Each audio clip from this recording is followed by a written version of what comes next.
အဖေဖြစ်သူကတားကိုခေါ်ပြီးပြောတယ်တားဒီနာယီက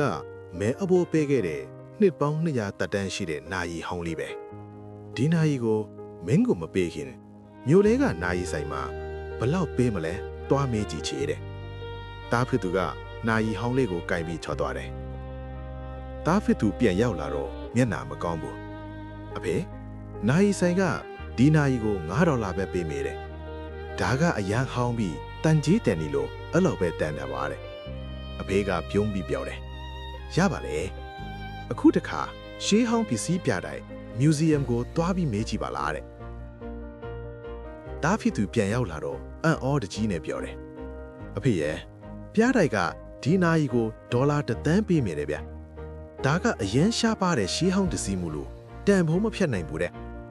တားဖြစ်သူကနားမလည်နိုင်ဖြစ်နေတယ်နာယီကဒီနာယီပါပဲဘာလို့တန်ဖိုးကအလောက်ကွာတော့တာလဲအဖေကရှင်းပြတယ်ဒါ